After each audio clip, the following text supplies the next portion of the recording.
मृत्युर्वरेण्यं भर्गो देवस्य धीमहि धियो यो नः प्रचोदयात्। हे ईश्वर, हम यह पठन पाठन आपको प्राप्त करने और कराने के लिए करने जा रहे हैं। इस कर्म को और इसके कर्म फल को भी आपको अर्पित करते हैं। ओम शांति शांति शांति। सबको सादर नमस्ते जी। आज हम विचार करेंगे ईश्वर सर्वशक्तिमान क्यों है, और वेद मंत्र में कहाँ उसको सर्वशक्तिमान कहा है। ईश्वर को क्या कहा है? सर्वशक्तिमान। तो कौन से मंत्र में कहा है, और वो सर्वशक्तिमान है क्यों? ठीक है जी। तो इसका मंत्र पाठ पहले करते हैं, फिर इसकी व्याख्या करेंगे। मंत्र एक बार मैं बोलता हूँ, एक बार आप बोलेंगे। ओम य एक इत्तमुष्टुहि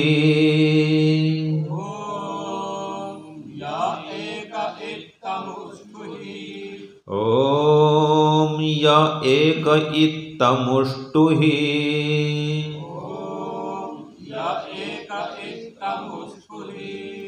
तमुष्टु नहीं, तमुष्टु,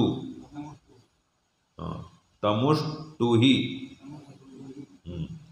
कृष्टीनां विचर्षणिः कृष्टीनां विचर्षणिः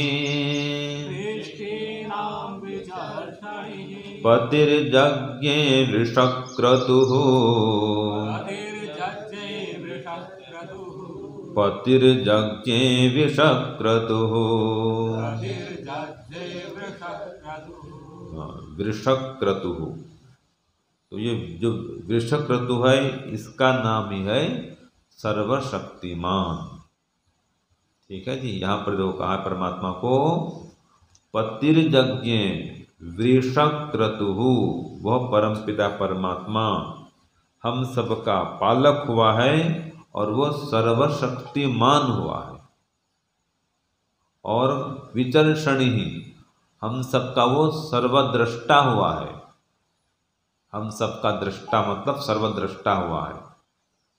तो आज परमात्मा के लिए 3 शब्द आया कि कैसा है वो। कृष्टि नाम विचर्षणी ही, कृष्टि माने मनुष्य, वह समस्त मनुष्यों का विचर्षणी अर्थात विशेष रूप से सबको देखने वाला है, सबको देखता है। कोई बिल के अंदर है, सांप बिच्छुआदी, उसको भी देखता है। हमारे शरीर के अंदर क्या हो रहा है, उसको भी देखता है। उसको कोई क्या बोलते हैं, उसको अल्ट्रासाउंड करने की आवश्यकता नहीं पड़ती, कोई यंत्र नहीं चाहिए। ठीक है जी। हृदय में कहीं ब्लॉकेज है, वो भी जानता है, वो देखता है सब। दूर से दूर तक देखता है और सूक्ष्म से सूक्ष्म वस्तु को देखता है। पृथ्वी के अंदर क्या है ये भी देखता है। सूक्ष्म वस्तु और व्यवहित वस्तु, व्यवहित माने ढका हुआ कोई पदार्थ है, उसको भी देखता है। और परम अणु से भी और परम अणु है, उसको भी देखता है। तो ऐसा जो परमात्मा है समस्त मनुष्यों का सर्वद्रष्टा है। कृष्टि नाम विचर्षणि और पतिर्यज्ञे वृषक्रतुः, तो वो सबका पति हुआ है। यज्ञ माने हुआ है, या सबका पति है, सबका पति था। पति माने पालक, रक्षक, है ना। और कैसा है, वृषक्रतुः, सर्वशक्तिमान है। तो इसलिए वो सबका पालन पोषण रक्षण करने में समर्थ है, क्योंकि सर्वशक्तिमान है। तब क्यों सर्वशक्तिमान है? क्योंकि उसको अपनी सहायता करने के लिए किसी औरों की आवश्यकता नहीं पड़ती।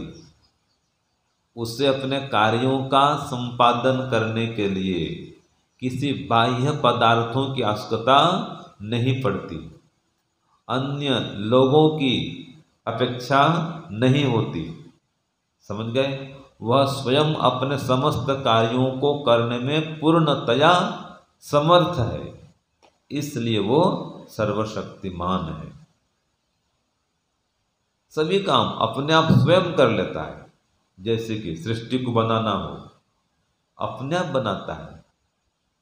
हम एक घर बनाते हैं तो क्या एक व्यक्ति कोई मकान को, घर को बना सकता है? संभव ही नहीं है। क्यों जी?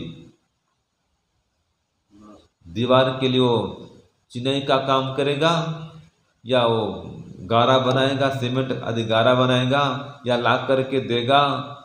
क्या करेगा वो? और जो प्रयोग करते ना गुनिया भी, रस्सी बांधे, तो भी 2 आदमी चाहिए। एक इधर पकड़े, एक इधर पकड़े, तो दीवार को ठीक सपाट एक सीधी रेखा में युक्त करके बना सकते हैं। लिंटर डालो, लेंटर बोलते ना, लिंटर के लेंटर, लेंटर भी कहते हैं, लिंटर भी कहीं कहते हैं। तो उसको भी एक आदमी कर सकता है। भाई कोई सब माल ला के दे तो फटाफट वो करने से, अपने हथियार से सब ठीक करेगा वो। तो एक व्यक्ति अकेला एक मकान भी नहीं बना सकता है, लेकिन परमात्मा अकेला इतना बड़ा विराट ब्रह्मांड को बना दिया है। और बनाता ही नहीं है, पत्रिजज्ञ इन सब का पालक हुआ है, पालन भी करता है। बनाता भी है और पालन भी करता है, और समय आने पर इन सब का संहार भी करता है, विनाश भी करता है। और वो कैसा है? विचक्षणी, समस्त जीवों के समस्त कर्मों को देखता है, और केवल देखता ही नहीं है, कर्मों का फल भी प्रदान करता है। और अकेला सब जीवों के कर्मों का फल देने के लिए स्वयं ही अकेला समर्थ है, इसलिए वो सर्वशक्तिमान है। तो सृष्टि को बनाने में, चलाने में, नाश करने में, जो भी उसके अपने काम हैं, वेद का ज्ञान देने में अकेला व्यक्ति समर्थ है। जैसे आता है ना, सूर्य एकाकी चरति, सूर्य एकाकी चरति, उसे प्रकाश फैलाने के लिए और दूसरे कोई सूर्य की अपेक्षा नहीं होती। ऐसे ईश्वर को वेद का ज्ञान देने के लिए, ठीक है, संसार को बनाने के लिए, संसार को चलाने के लिए, संसार का नाश करने के लिए, हम जीवों को कर्मों का फल देने के लिए किसी की किंचित भी अपेक्षा, सहायता नहीं है, इसलिए वह सर्वशक्तिमान है। तो ये कहा जा रहा है मंत्रों में कि सबका पालक है, रक्षक है, स्वामी है। अब ये सब कहने का मतलब क्या हुआ जी? तो इसका मतलब हुआ यह एक तमुष्टु ही, कि तुम उसकी ही उपासना करो और एक परमात्मा की ही उपासना करो, स्तु ही, स्तुति करो, क्योंकि वह सर्वशक्तिमान है, तुम्हारे समस्त दुखों को दूर करने में समर्थ है, तुम सबकी रक्षा करने में समर्थ है, तुम सबका पालन करने में समर्थ है, क्योंकि वह सर्वशक्तिमान है। तो इसलिए क्या करो? उसकी स्तुति करो। जैसे विज्ञापन वाले करते हैं ना, विज्ञापन बार बार किसी चीज को दिखाते हैं एडवर्टाइजमेंट। पहले जमाने में आता था washing powder Nirma, washing powder Nirma. अब बार बार कह रहा है, क्यों कह रहा है भाई? खरीदो उसको। क्यों जी? एक उदाहरण मात्र दे रहा हूं मैं। तो जिसको व्यक्ति बार बार सुनता है उसमें रुचि पैदा हो जाती है, फिर इस चीज को ग्रहण करना, लाना चाहता है अपने पास में, अपनाना चाहता है, खरीदना चाहता है, उसका प्रयोग करना चाहता है। तो इस प्रकार से मंत्र में कहा है वो सर्वशक्तिमान है, सर्वद्रष्टा है, सर्वरक्षक है, तो उसका प्रयोग करो, उसका सेवन करो, माने उसकी उपासना करो, उसकी स्तुति करो। तो यहाँ पर कहा यह एक ही स्तुति करने के योग्य, एक ही। अगर दुखों से छूटना चाहते हो तो उसकी ही स्तुति करो, उसकी ही उपासना करो, और कोई तुम्हें समस्त दुखों से छुड़ा नहीं सकता है। तो परमपिता परमात्मा को पता भी है ये मुझे पुकार रहा है, वो सब सुन रहा है, सर्वद्रष्टा भी है, सर्वश्रोता भी है, सर्वज्ञाता भी है, उससे कुछ छुपा हुआ नहीं है। इसलिए एक सूत्र आता है सांख्य दर्शन में, स ही सर्वविद सर्वकर्ता, लिखो प्रमाण के रूप में, इसका प्रमाण है वो सर्वद्रष्टा है, सर्वज्ञाता है, तो इसका सूत्र भी मिलता है, स ही सर्वविद सर्वकर्ता, वो सर्वज्ञ है, सर्वद्रष्टा है, सबका निर्माण करता है, इसलिए वो सर्वशक्तिमान है। तो अब जब जान लिए वो सर्वशक्तिमान है, समस्त दुखों से छुड़ाने वाला है, तब वो जान कर के उसकी स्तुति करो ना भाई, क्यों नहीं कर रहे हो? आज ऐसा कोई व्यक्ति विरला मिलता है जो रोज सुबह शाम एक एक घंटा ध्यान में बैठता हो, उपासना करता हो, समय होने पर भी मोबाइल देखते रहेगा लेकिन ध्यान में नहीं बैठेगा, गपशप कर लेगा, वहाँ घूमने जाएगा, पार्क में बगीचा में चक्कर लगाते रहेगा, लेकिन बैठ के ध्यान करे 1 घंटा ये नहीं करता है कि नहीं? यहाँ से वहाँ जाएगा, नया से नया काम छेड़ते रहेगा अपने आप, लेकिन ध्यान नहीं करेगा, रात को सोते रहेगा और दिन में ऐसे ऐसे काम में व्यस्त रहेगा। तो उसके लिए कहा है रात गंवाया सोय कर, हाँ जी, रात गंवाया सोय कर। लिखिए आखिर व्यक्ति क्या कर रहा है? रात गंवाया सोय कर, दिवस गंवाया खाए, हाँ, दिवस गंवाया खाए, हीरे जैसा जन्म है कौड़ी बदले जायो भक्तों, कौड़ी बदले जाए। तो हीरा जैसा जन्म है और कौड़ी के भाव इसको बदल रहा है।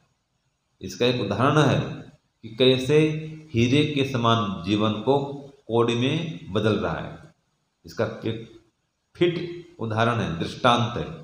देखो कि एक व्यक्ति था, किसान, तो जब फसल हो जाता है तो अधिकांश क्या होता है जी, किसान लोग जाकर के खेत में ही सोते हैं पशुओं से बचाने के लिए।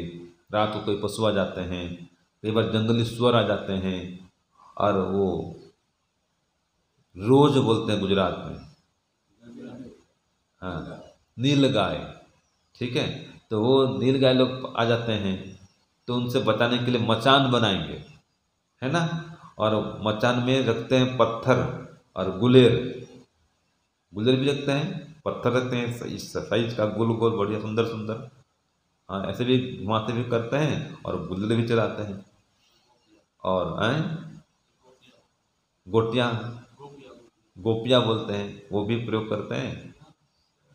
तो कोई हाथ से फेंक देता है पास में हो तो पत्थर रखते हैं वहाँ पर भगाने के लिए, दूर हो तो गुलेर प्रयोग करेंगे, गोपियाँ प्रयोग करेंगे, या घुमा के चलाएंगे। तो एक बार क्या हुआ, एक किसान था, फसल तैयार हो रहा था, तो अब घर में बोला भाई अब मैं रात को वहीं सोऊंगा और दिन में भी नहीं आ पाऊंगा क्योंकि बहुत काम है। तो पत्नी को बोला कि तुम मेरा भोजन पहुंचा देना, रोज़ सुबह शाम भोजन पहुंचाना। तो छोटा बेटा भी था, तो कभी कभी वो भी साथ में जाता था, माँ के साथ में घुमाता था खेत में। तो एक बार क्या हुआ, पत्नी आई, बस तू था बैठ, मैं थोड़ा पर्वत की ओर जा करके आता हूँ, पास में जंगल था, पर्वत था, मुझे कुछ पत्थर गोटी उठा करके लाने हैं, ठीक है। आने पर चले जाना। और ठीक है, गया पर्वत की ओर। तो संजोग से उसको बहुत सुंदर सुंदर पत्थर दिखा, गोल गोल वही साइज का। ये तो बढ़िया है, पशु भगाने के लिए, पक्षी भगाने के लिए बहुत बढ़िया है। और बहुत सारा मिला उसको, सबको उठा करके झोली में भर करके ले आया। और पत्नी बोला कि अब जा, मुझे पत्थर मिल गए हैं, अब तो जा सकती है। पत्नी चली गई।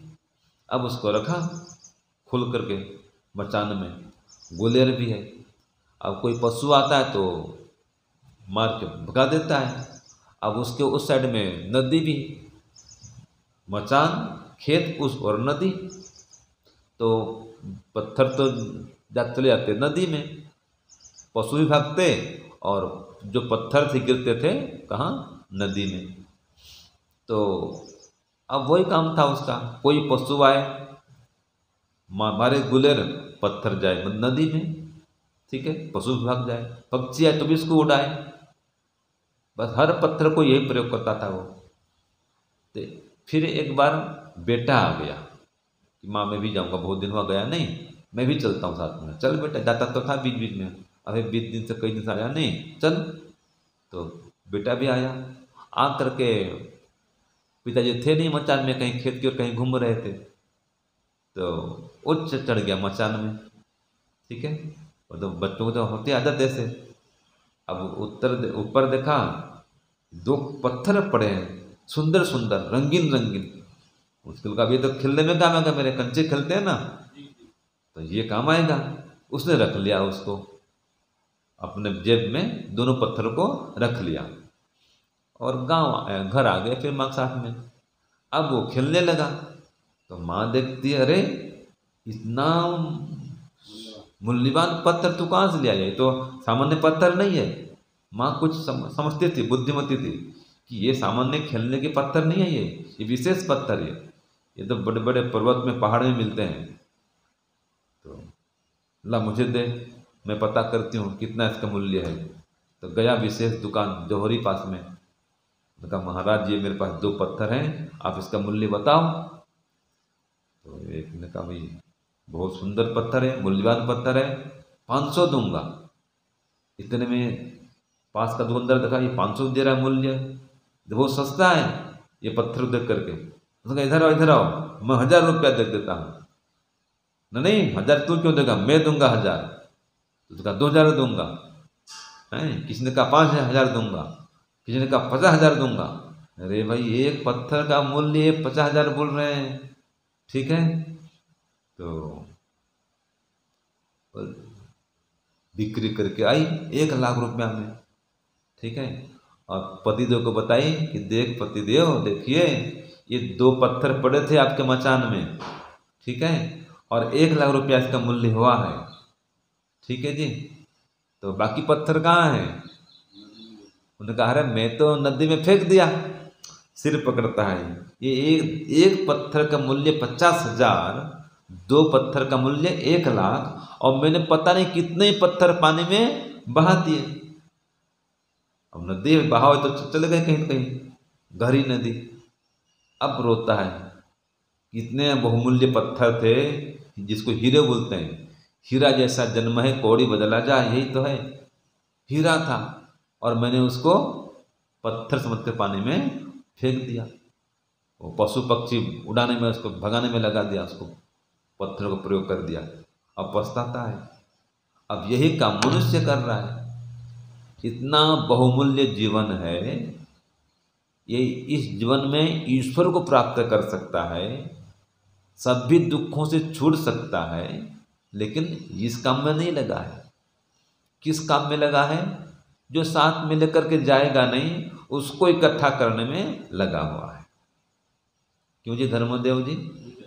जितने लोग भी धन संपत्ति अर्जित कर रहे हैं, क्या 1 रुपया भी लेकर के जाने वाले हैं?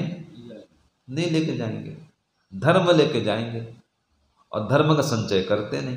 विरले होते हैं जो धर्म को बढ़ाते हैं, दान पुण्य खूब करते हैं, नाम ध्यान भी करते हैं, लेते हैं परमात्मा का नाम, जब उपासना करते हैं।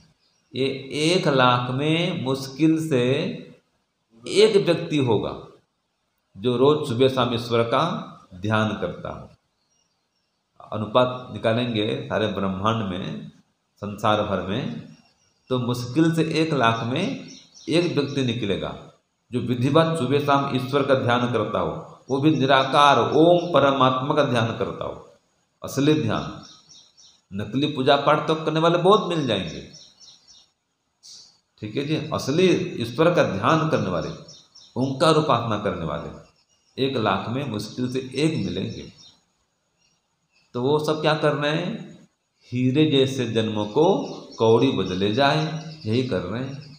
तो इसलिए हमें जागना चाहिए उस परम पिता परमात्मा को जो सर्वशक्तिमान है, उसकी ओर बढ़ना चाहिए। मंत्र कहता है उसकी स्तुति करो। और यहाँ तक क्या, यह एक इत, वह एक ही है जो सर्वशक्तिमान है, जो सभी दुखों से छुड़ा सकता है। तो यहाँ पर एक न्याय लागू होता है, न ही निंदा न्याय। लिखो, न ही निंदा न्याय इस मंत्र में लागू हुआ है। इसका मतलब क्या है? जैसे कि यहाँ पर कहा दिया कि भाई एक ही स्तुति की योग्य है, तो क्या और स्तुति योग्य नहीं है? क्यों जी?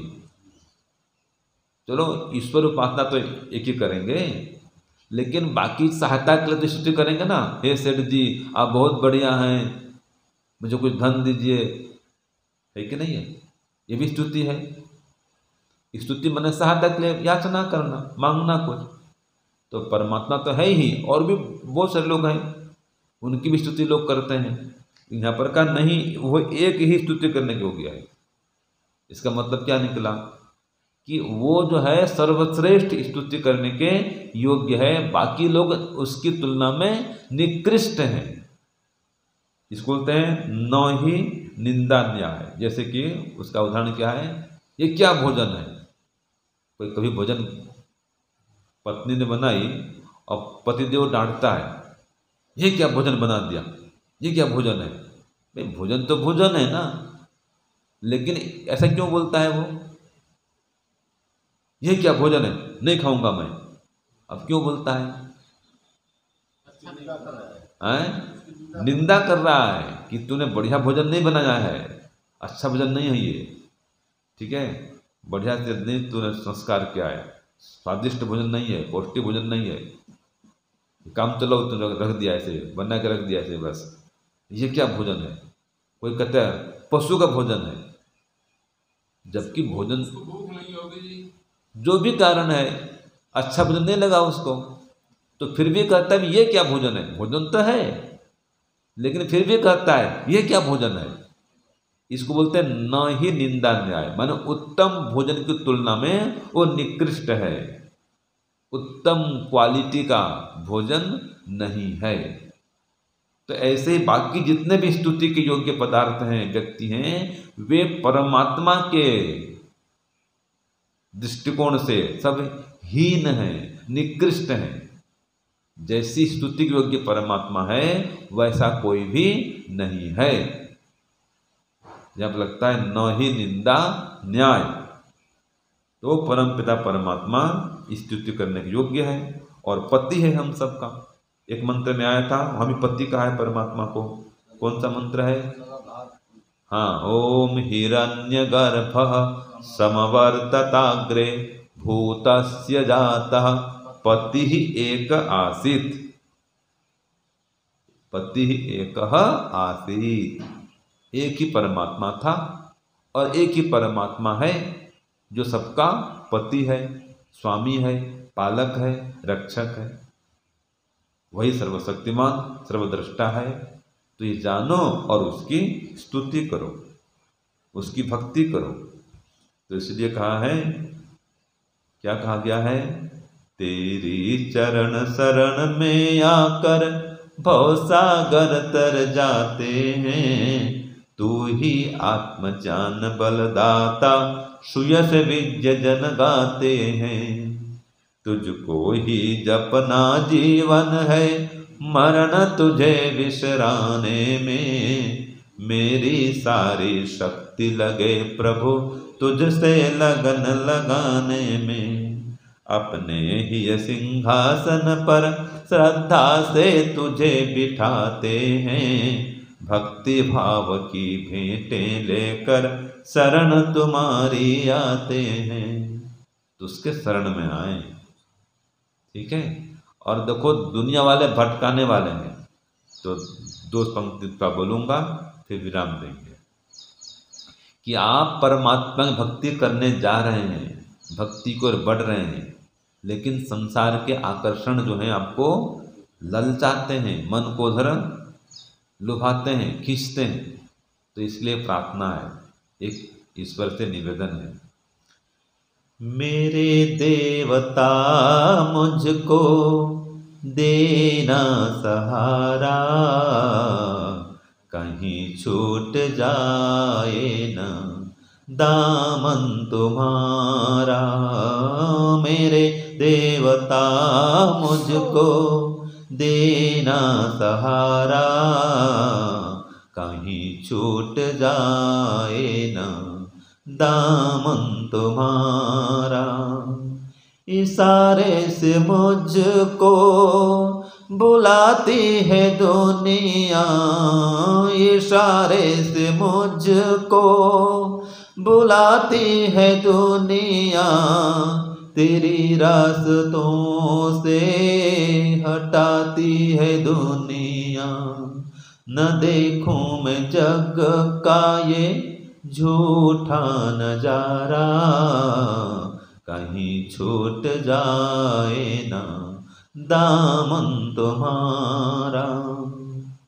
ये है। तो हे परमपिता परमात्मा, हमें शरण में रखिए, शरण दीजिए।